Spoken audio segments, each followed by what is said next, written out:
Digital Presentation, Applying Feminist Standpoint Theory. Michelle Tanner, Com 613. How many of you have ever used Uber? Sometimes I have to travel for work, so I have some experience with the service. For those of you who aren't familiar with them, basically what you'll need to know is that they provide a taxi service in large cities across the U.S. and now abroad as well. They employ everyday people like me and you to be drivers for their service as long as their vehicles and background checks are up to par. Uber, since being founded in 2009, is no stranger to controversy. The company has caused outrage among taxi drivers in cities like Boston, D.C., and New York as they have severely impacted profits for them. Uber is now valued at over $18 billion. In October 2014, Uber posted an advertisement with strong misogynistic messaging. When the news outlets began contacting the company regarding the advertisement, it was immediately taken down. However, the damage was done. The press wrote article after article on the outrageous advertisement and used the incident as fuel to paint Uber as a sexist company. This is not the first time that this type of messaging has been seen from the company. The response, as you'll see from Uber, was less than unsavory. I'll be analyzing this PR disaster from the lens of feminist standpoint theory as I provide recommendations to the executive team at Uber for future behavior.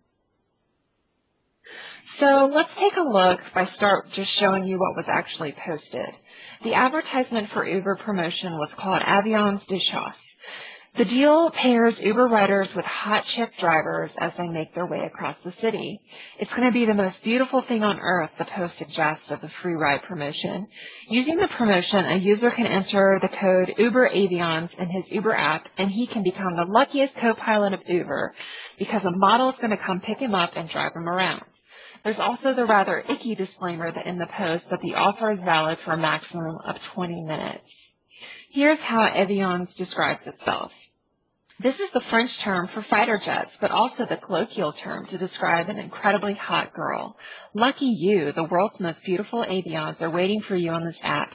Sit back, relax, and let them take you on to Cloud 9.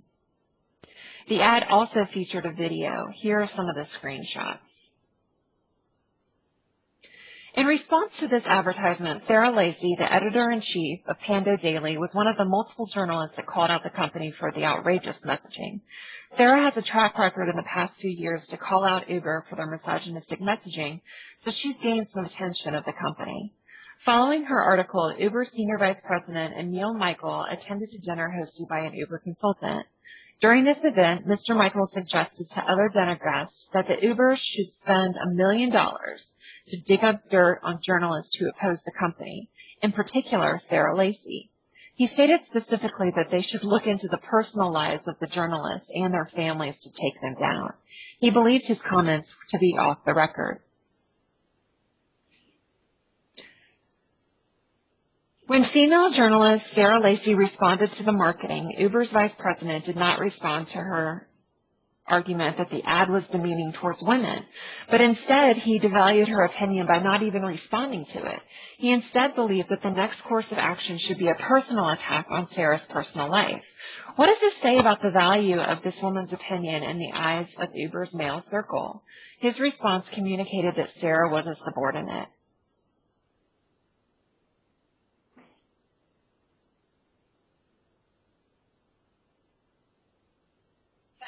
Situation applied to feminist standpoint theory. Theorist Dorothy Smith believes that humans are born into a society in which they come to understand their humanness by making sense of the world around them through inherited patriarchal tradition. So she describes this circle of men that are basically shaping the decisions in our culture as well as the language that's used. We can see this clearly in Uber advertisements. If you look at their regular advertisements, they have sharply dressed white males in Mercedes as the vision of who their customer is. In the Avions ad, we actually saw that women were portrayed in a way that they were body parts or they were objectified, and they were kind of sold as an enhancement to the service for their good looks. In this case, of course, we see the underlying message of what should be valued in a woman.